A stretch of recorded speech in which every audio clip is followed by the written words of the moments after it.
from Shell this morning, so similar to BP earlier in the week, is increasing the pressure on the government to implement a windfall tax. Kirsty, I'll start with you. What do you think Shell should do with their profits? Where should they put that money? Well, I think, the government does have a real need to address the very near-term crisis that people are experiencing with the cost of living, and particularly the, incredible increases we've seen in energy costs that are pushing millions of people into energy poverty in this country right now. The opportunity for a windfall tax on the recent profits, the record-breaking profits, does seem like a sensible option that should be considered.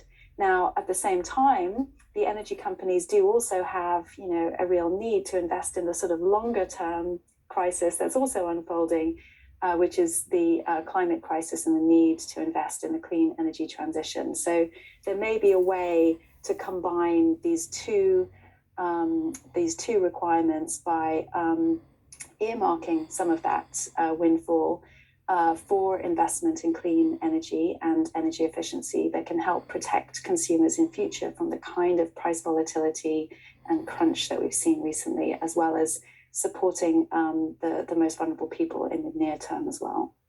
Chidi, there will be lots of people watching tonight and they'll be thinking, what they could do with a bit of help with their energy bills.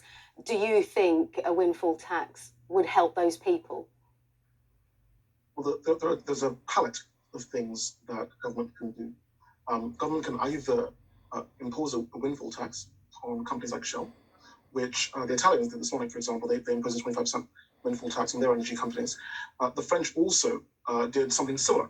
They placed a cap on EDF worth about 8.5 billion euros. So you can either impose a windfall tax on the companies, or you can cap the amount of money they charge consumers. Either way, you buffer consumers from this really large exogenous shock. I think policymakers have to make a choice about doing one or the other, but not doing either is going to be really challenging. We spoke on this program a couple of months ago, and I talked about how it's really obvious that there are no routes out of energy poverty that don't involve renewables. And here we are, months later, living that reality.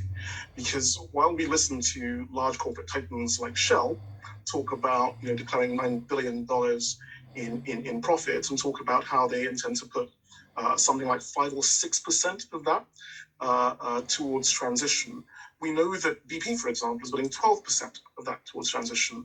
We know that Total Energies is putting 20% of its free cash flows towards transition. We need to get to the point where we start to have these detailed conversations about what proportion of profits that these companies use to actually affect transition. And we need to get to the point where we say, it's time to stop investing in new fossil fuel projects and only exclusively invest in new renewable projects, because the cost dynamics make it really clear this is the right business decision to make. There's a really interesting report, which I'm sure that Kirsty knows about, that Lazard wrote a couple of years ago, and they've updated last year. It's the levelized cost of electricity report. And in it, large-scale solar energy is, possibly the cheapest energy that's available right now. It's sort of $20-something per megawatt hour, whereas what Shell is doing, what other entities are doing, are just so much more expensive.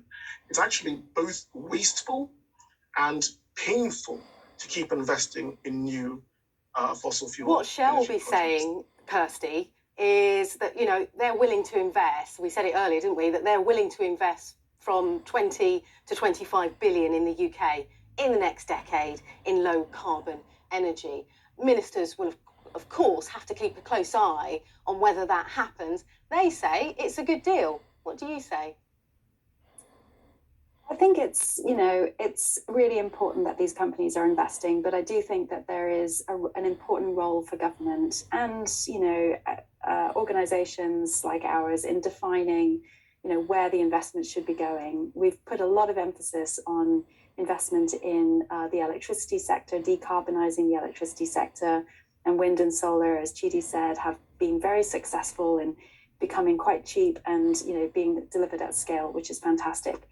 But the reality is that the electricity sector is only 20% of our energy use, and actually, heating, industry, heavy transport, especially aviation, shipping, steel, cement, concrete, all of the sectors that keep our economy moving a lot of those are really hard to electrify. And a lot of those depend on oil and gas. And so we are going to need to diversify our strategies, diversify our investments, and we need some policy direction. Government can help do that, taking from the lessons in the renewables sector to support investment in clean substitute fuels production, for example, and nuclear energy would be very well suited to support that, carbon capture and storage and other technologies, in addition to wind and solar, that can help us decarbonize other parts of the economy. So yes, it's the amount that we're investing, but it's also where that money is being invested. And, we have great examples of how government policy can support innovation that eventually does drive down costs and enables really competitive and very high quality technologies and coming to market. One example, of course, is famously, Elon Musk enjoyed some real investment from the US government that led ultimately to, the world's most successful electric car being commercialized. So much more we could talk about this, but I want to pause this subject very briefly, because the other story we're talking about today is all about corporate action on climate